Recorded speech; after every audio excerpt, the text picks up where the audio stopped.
Hey, Isabella. Why didn't you come to the lunch gathering today? Your sister-in-law invited you. I can't believe you turned me down. Oh, hello, Denise. I'm sorry I can't attend your lunch gathering. I have work during the day on weekdays, so I can't attend. I told you this before many times.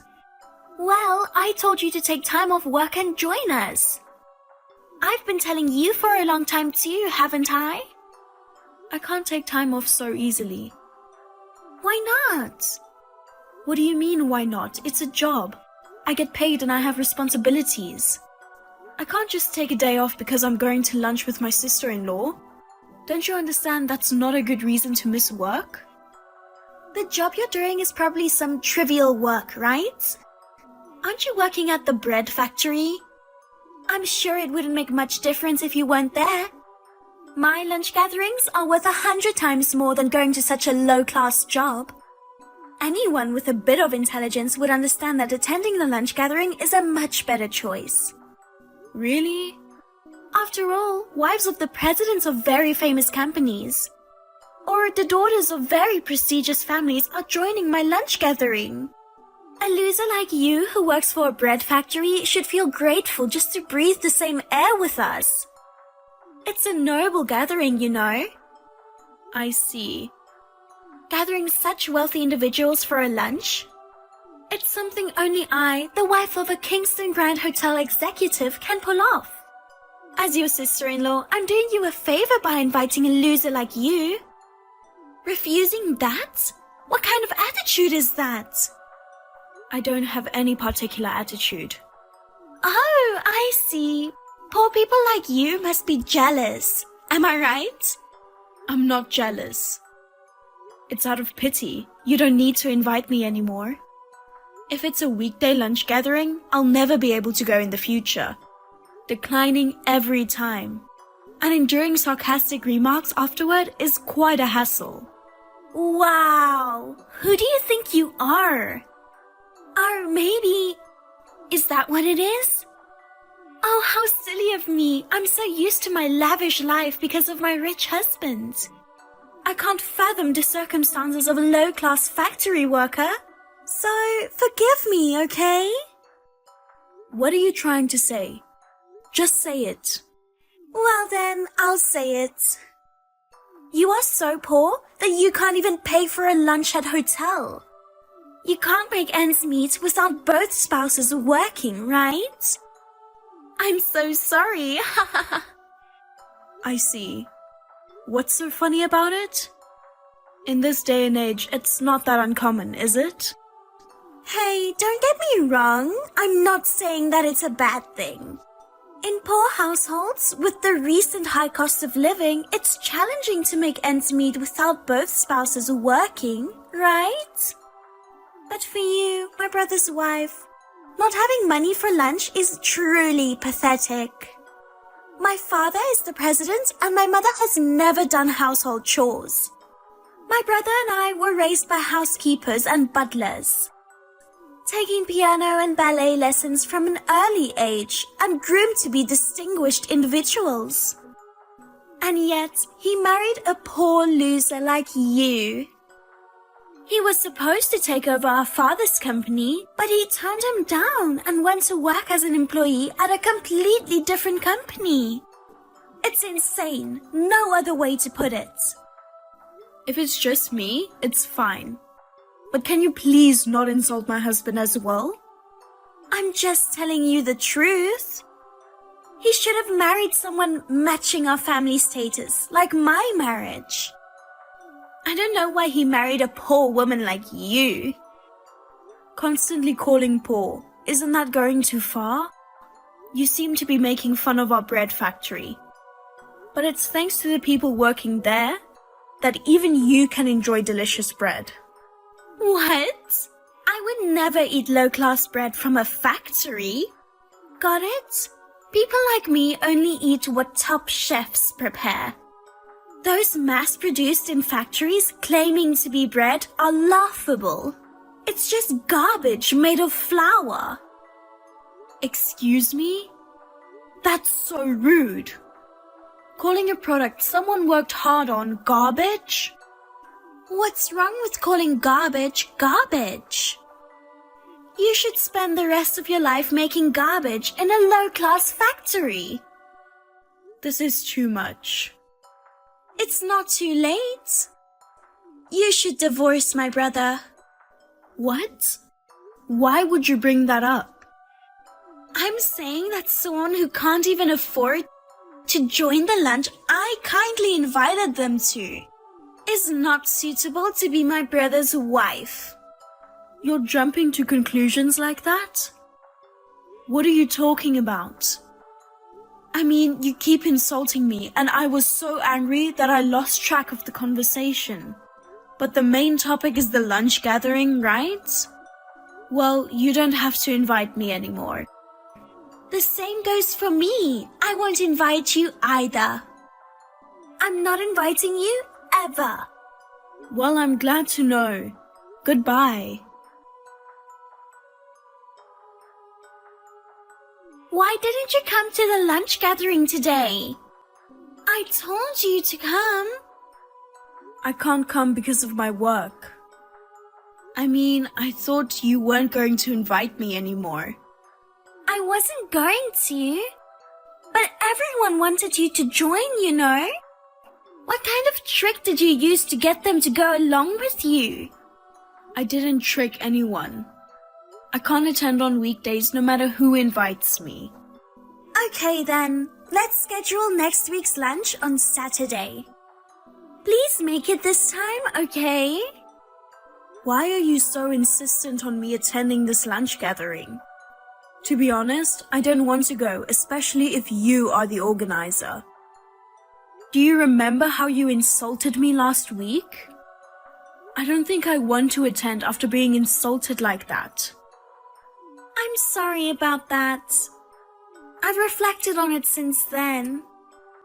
Oh, don't worry about the money. As an apology, I'll cover the expenses this time. Everyone's looking forward to having you, Isabella. I hope I can introduce my wonderful sister-in-law who's doing great work. Fine. I'll join this time. Wonderful. Thank you. Okay, so we'll meet at the lobby of the Kingston Grand Hotel at noon on Saturday, okay? Sure. I might be a bit late because of work in the morning, but I'll be there. I'm looking forward to it. Isabella, you're the best. Your face was priceless. It was such a masterpiece that I wanted to frame it and hang it up. Denise, what were you thinking? You suddenly poured hot coffee on me. I couldn't help but pour coffee on your head because I didn't like the way you were looking at me. I didn't expect it to be so hot. I'm sorry. Forgive me, okay? Thanks to that, half of my face got burned. Luckily, the hospital was close by. They said it would take about 2 weeks for it to heal. Is it going to heal? That's too bad. But your face was a real sight to see that time. Half of your face was red and swollen, and your face was ugly as an ogre. If my brother sees that ugly face, he might consider divorcing you, don't you think? That won't happen. My husband was rushed to the hospital. He's very worried about me. He'll charge you for the medical expenses and the cleaning cost of my suit. Oh, speaking of which, you are wearing an expensive-looking suit despite being poor. I wonder if you were trying to match the class of the Kingston Grand Hotel. Poor thing, it ruined by the coffee. What's so funny? I don't understand what's so funny in this situation. There's nothing more entertaining than this in the world. Sipping coffee while enjoying your ugly burn face? Along with the Kingston Grand Hotel's famous French toast? It was truly the best. It was the most exciting lunch I've ever had. I can't believe you. So the apology for the previous insults was also a lie, wasn't it? Was it your intention to invite me over and pour coffee on me? in front of various major company presidents' wives. That's right. It was so easy to trick you. What a foolish woman. I need to properly discipline the low-class bread factory worker who dared to think she could join such a noble gathering. I wish I could have shared this joy with all my wealthy friends. But everyone suddenly left, saying they had something to do. That's my only regret. Something to do? Yeah, it's not usually like that. But wealthy people are busy. They have things to do that you can't even imagine. They came to visit me at the hospital until a little while ago. What? They apologized for your outrageous actions to me. They apologized on your behalf. What do you mean? They apologized for not seeing through your true nature and inviting me to lunch themselves. They all apologized politely, but it's not their fault at all. Why would the president's wives apologize to a loser like you? You're threatening everyone, aren't you? Excuse me? Or did you try to act as a poor victim to trick everyone into being on your side? Well, I know poor losers like you are good at that kind of tactic. In the world of wealthy people, there's no place for sly individuals trying to deceive others. That's why people like them get easily fooled. You still don't get it? About what? If you're up for it, fine. I'll pay for your treatment or whatever. After all, my husband is an executive at Kingston Grand Hotel. We have more than enough money. It's a shame to give it to a poor guy like you.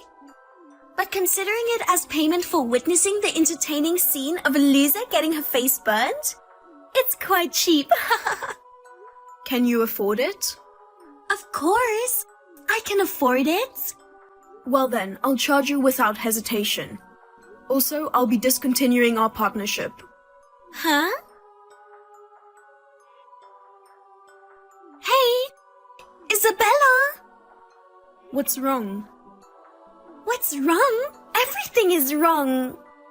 What did you say to the president of Kingston Grand Hotel? My husband says he's going to be fired because of me. He's very angry and says he's divorcing me.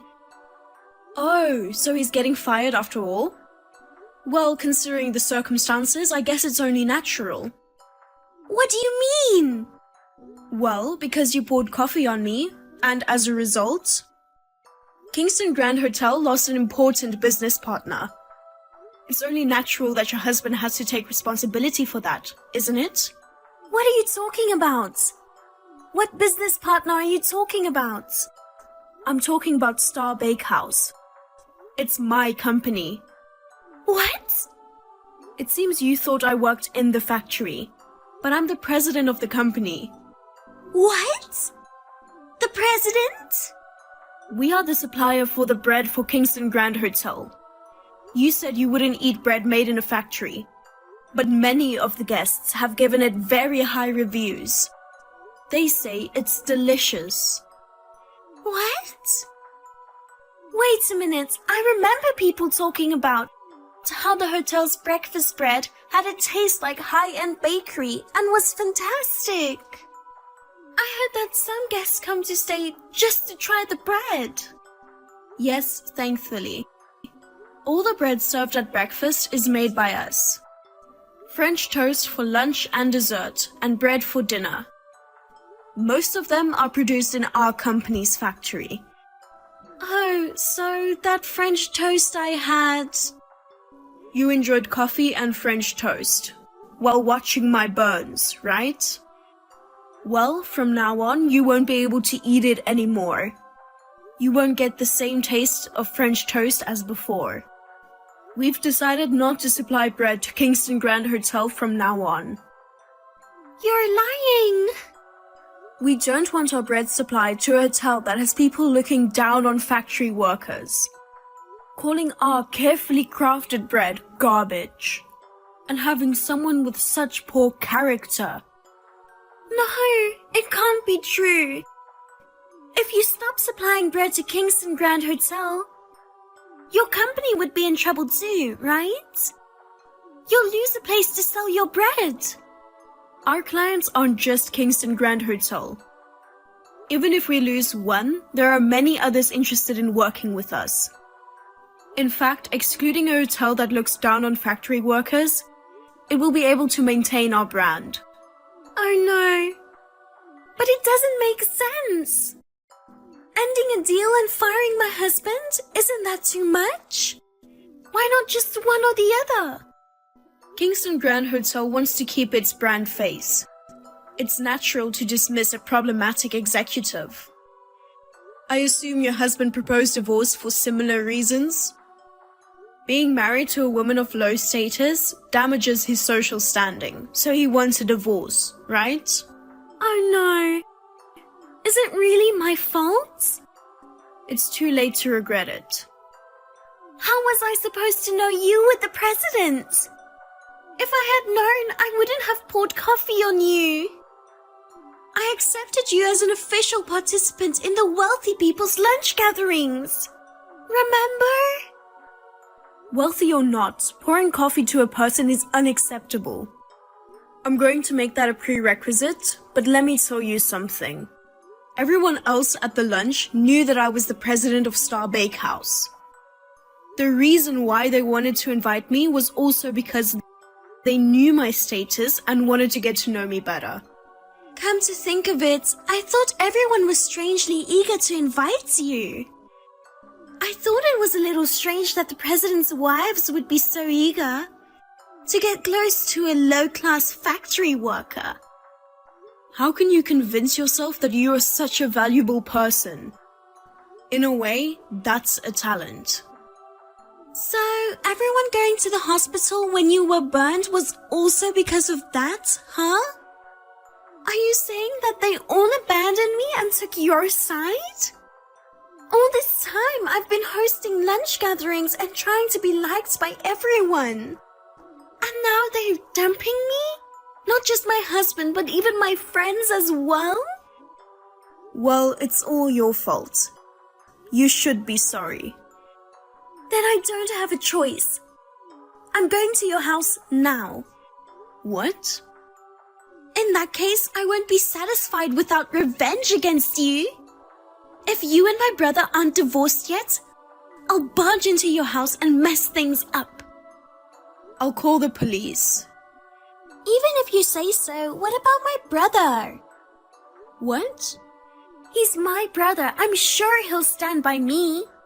He's probably under a lot of stress because of you who made his marriage difficult. If I went to your house and explained to him, he would divorce you and go back to our parents' house with me and live a splendid life that matches his family's status. Are you an idiot?